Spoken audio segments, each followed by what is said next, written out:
ज्योतिष शास्त्र जो है, यह निमित्त शास्त्र जो है, यह भगवान महावीर आदिनाथ से खिलता हुआ महावीर तक का आया, और महावीर से लेकर गौतम पूरा लिपिबद्ध हुआ, शास्त्रबद्ध हुआ, और शास्त्रबद्ध होने के बाद कई सदियों तक, हजारों साल तक अनेक प्रकार के संत ऋषि महंतों ने इसका अभ्यास करके और उसका जो है सार जनता के सामने निछोड़ा। परंतु कुछ हजारों वर्ष के पूर्व कभी तमिलनाडु में, कभी गोवा में कई शास्त्रों को जला डाला। 6 जैन शास्त्रों को हजारों साल तक जो है जलाया गया। हमारे भारतीय संस्कृति में सबसे बड़ी समस्या है नास्तिक और आस्तिक, सूर्य रात और दिन, सूर्य चंद्रमा, इस प्रकार दो लोग हमेशा उपलब्ध रहते ही है, एक खंडन करने वाले और एक सपोर्ट देने वाले। तो मैं एक जो खंडन करने वाले लोग होते हैं वे कहते हैं कि कर्म बड़ा है, कर्म फल देता है, या भगवान फल देता है, या ज्योतिष फल देता है। 3 सब्जेक्ट है इसमें, भगवान, कर्म और ज्योतिष। ये 3 भागों हम जब समझेंगे तो सरलता से आपको समझ में आएगा। ध्यान रखना, नहीं कोई शुभाशुभ फल भगवान देते हैं, नहीं शुभाशुभ फल ग्रह देते हैं। शुभाशुभ फल नहीं भगवान देते हैं, नहीं ग्रह देते। शुभाशुभ फल जो है मनुष्य खुद करता है, खुद ही फल पाता है। स्वयं कृत कर्मेणा, स्वयं का जो कर्म है उसको फल स्वरूप मनुष्य को भोगना पड़ता है। कैसे कर्म? कैसे? जलेन जलितम पंक जलेन परिशुद्धेते, चित्तेन जनितम कर्म चित्तेन परिशुद्धेते। मन के द्वारा, जैसे समझिए अभी बरसात का टाइम है, बारिश होने वाली है, हो रहा है, और एक मट्टी रहता है, उस मट्टी के अंदर पानी गिरता है, और पानी गिरने के बाद कीचड़ निर्माण होता है, पैर वहां जाता है, गंदा हो जाता है। अच्छा, जो कीचड़ तैयार हुआ है वो कहां से तैयार हुआ? तो अब जो है वो कीचड़ कैसा तैयार हुआ? पानी के माध्यम से तैयार हुआ। जल के द्वारा ही कीचड़ का निर्माण हुआ, और जल के द्वारा पैर गंदा हो गया, और पैर गंदा हुआ, और पैर गंदा होने के बाद उस कीचड़ को कैसा धोया जाता है? दूध से, घी से, या अन्य पदार्थ से? आपको तो धोना तो पड़ेगा, जल से है ना। तो कीचड़ कैसे तैयार हुआ? जल से। और कीचड़ को स्वच्छ कैसे किया जा सकता है?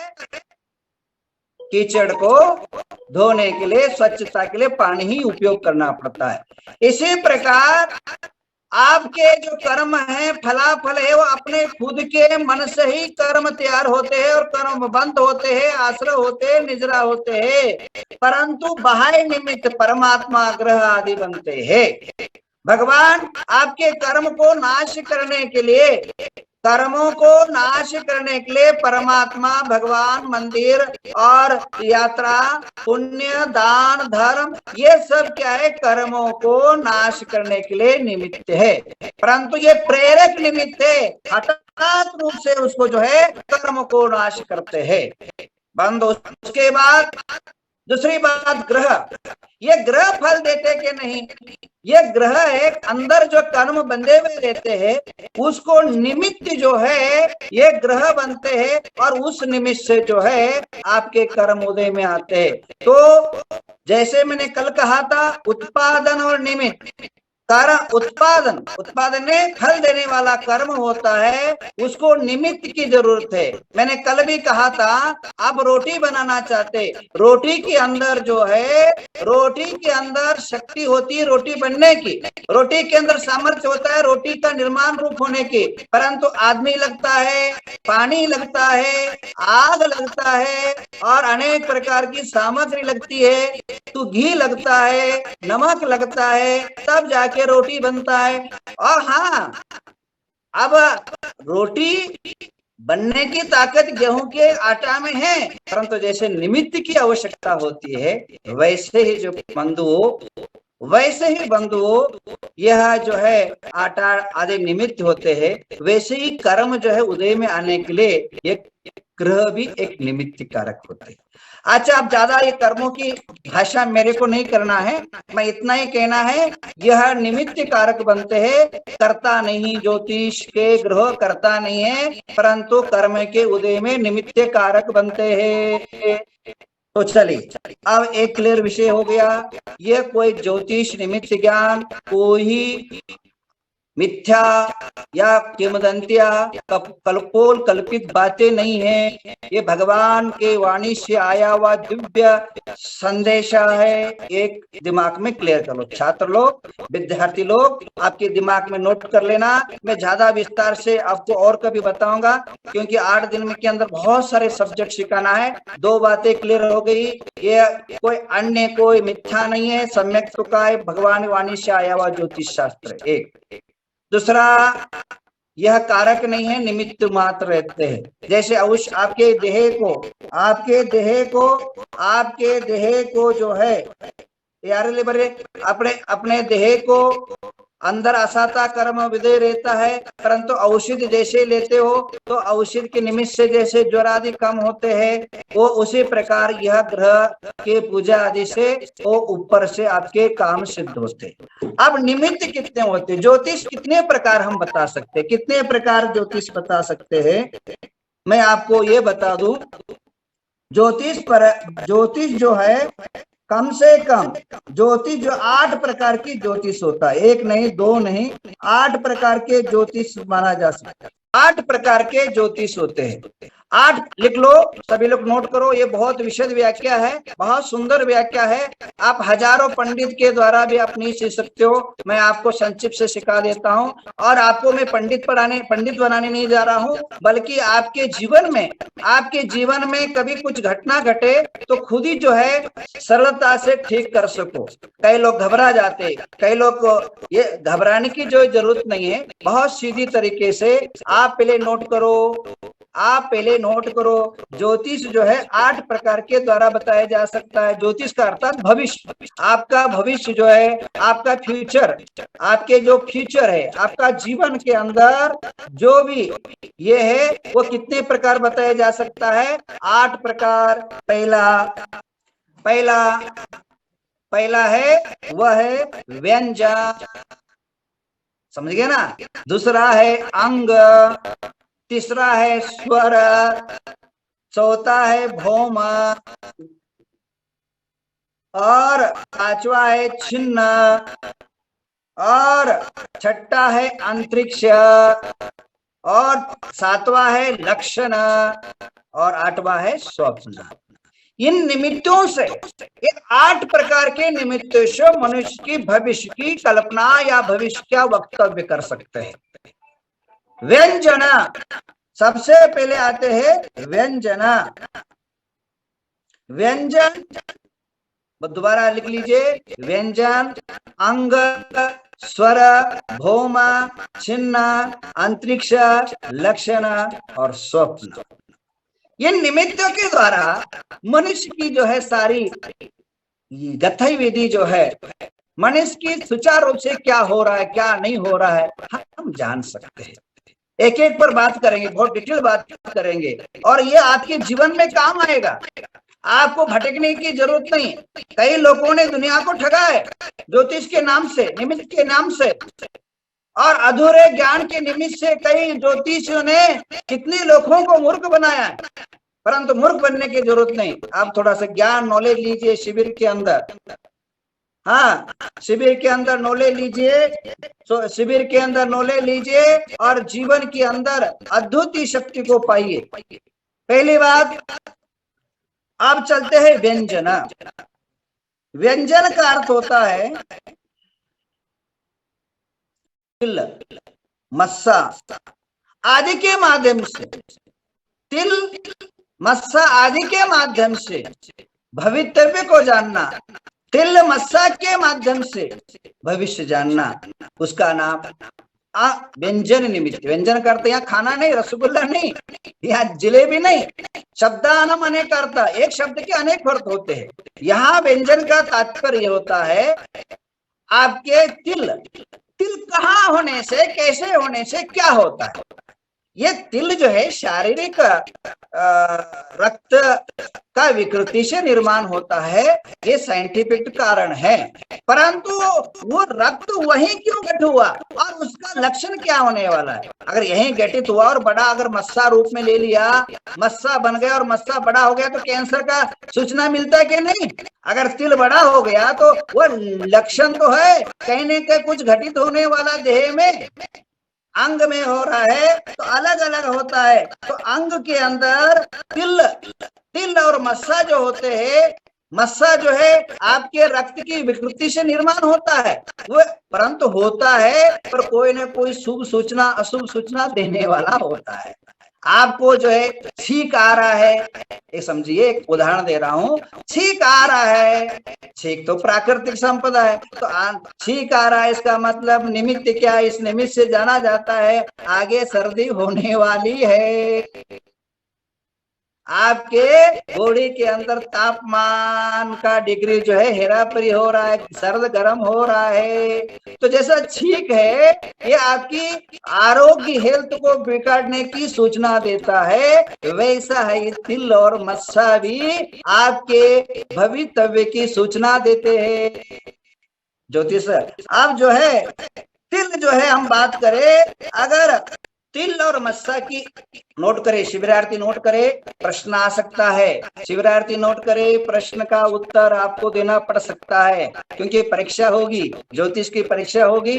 अगर डिग्री लेना चाहते हो, इम्पोर्टेंट जो बातें, महत्वपूर्ण बातें है, महत्वपूर्ण मुद्दा है, उसको नोट करे, ध्यान रखिए।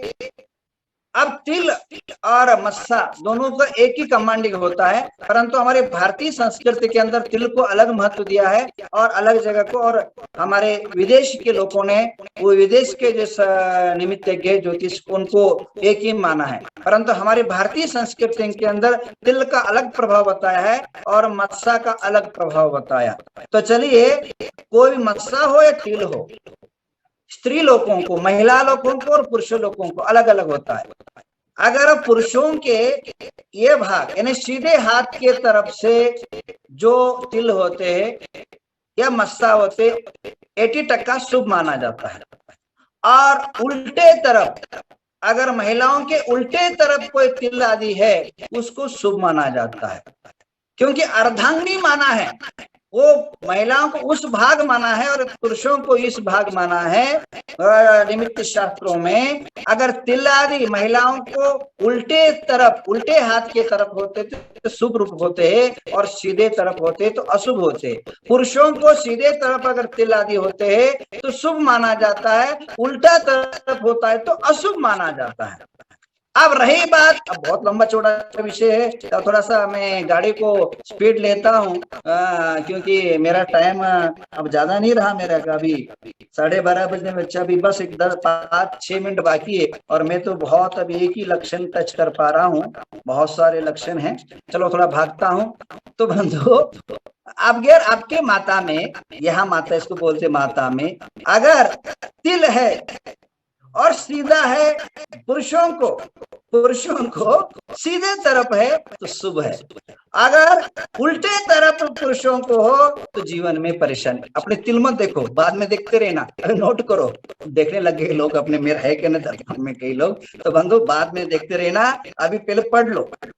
तिल अगर सीधे तरफ है पुरुषों को तो अच्छा माना जाता है, अगर इधर उल्टा है पुरुषों को तो परेशानी उठाना पड़ता है, सुखी समृद्धि जीवन में थोड़ा सा आग लग जाता है, थोड़ा सा दुख कष्ट भोगना पड़ता है। तिल आते भी और चले भी जाते हैं, ध्यान रखना, तिल आते भी, कुछ चले भी जाते हैं, कुछ परमानेंट भी रहते हैं, जो आगे और जाने वाले हैं तो उस टाइम पर सावधान होना। अब जो है सीधी यहाँ अगर तिल का फोटो दिखाइए, तिल कैसे होते, काले रंग के होते हैं, भूरे रंग के होते हैं तिल जो, हाँ देखिए ये तिल तो ओठों पर है, ओठों का कल बात करूंगा, ओठों पर नीचे, ओठों ऊपर ओठ, ये तिल माना जाता है, इसको काला टाइप का इसको तिल माना जाता है। ये जो काले टाइप के और थोड़े से लाल टाइप के भी तिल होते हैं, इसको तिल माना जाता है। अगर आपके यहाँ माथे पर है तो उल्टा, और महिलाओं को उल्टा समझ जाइए। अगर महिलाओं को उठ के उल्टा तरफ है तो अच्छा है, और सीधा तरफ है तो अशुभ माना जाए। और भौवें के बीच में, भौवें के बीच में अगर माना जाता है और भौवें के बीच में है तो धन संपदा वैभव और धन का काफी लाभ होता है, धन वृद्धि होती है, ये निमित्त है। जब भी आपको धन की प्राप्ति होने वाली होती है, अब देखो आप लोग कहते हैं ना कि धन की प्राप्ति होने तो लक्षण पैदा हो जाते हैं, मनुष्य के कुछ न कुछ निमित्त पैदा हो जाते हैं, सूचनाएं पैदा हो जाती है। हाँ, आपको बताऊं, जैसे जैसे मैं जब एक बहुत छोटा था और मेरे को, मैं हकीकत, और ये हकीकत सत्य है, और इसको भद्रभाव समिति श्रुति केवल ने भी स्वीकार किया है कि मैं रात को सो रहा था और चौथे प्रहर, अंतिम प्रहर में मैंने देखा एक नाग आकर के डस लिया, पर नाग डसा और उसका फल देखा तो अनेक, उसी टाइम केवल 3 दिन के, मुझे पता भी नहीं था, तो उसी 3 दिन के बाद मैं युवाचार बना। तो कहने का तात्पर्य कोई अच्छे घटना होने वाले थे, सूचनाएं तो सपनों के द्वारा, अंग तिलों के द्वारा आपको निश्चित रूप में प्राप्त होता है। भौवे के बीच में, भौवे के बीच में, यहाँ भौवे के बीच में अगर सीधा तरफ है तो बहुत धन संपत्ति आपको मिलेगी, चिंता ना करो। अगर ओठों पर तिल है, आदमी विलासी होता है, ये ओठों पर तिल बता रहे, जो नीचे का चाहे वो 2 तिल बता रहे, ओठों का तिल, ओठों में तिल है तो आदमी ज्यादा बोलता है, कंठ का पटाने में माहिर रहता है, लोगों के जलाल तिल नीचे का जो है वो जो है तिल जो है, ये जो है ओठों पर अगर तिल होता है तो जो है आदमी बहुत अच्छा बोलता, मीठी छुरी बोलते हैं उसको हमारी भाषा में, आपकी भाषाओं में। हाँ, वो जो है लोगों को पटाने में 1 नंबर रहता है। ऐसे लोगों को वक्ता, आध्यात्मिक कर्ता, अनेक प्रकार के जो है वक्तव्य देने में भी माहिर रहते हैं। ऐसे लोगों को हम लोग, अरे भाई तो मेरे उल्टा पैर में तिल है तो पहला ओठ से नीचे तो आने दो मेरे बंदे, अभी तो ऊपर ही मैं लटका हूँ। हाँ, तो एक एक चीजें बताते जा रहे हैं, ये पढ़ाई है, मैं भविष्यवाणी नहीं कर रहा हूँ, जो साहित्य है साहित्य को परोस रहा हूँ, आप एक एक चीजें संभालते जाओ। तो चलिए, अगर आपके ओठों पर तिल है तो निश्चित रूप से, परंतु इन लोगों से थोड़ा सावधान रहना।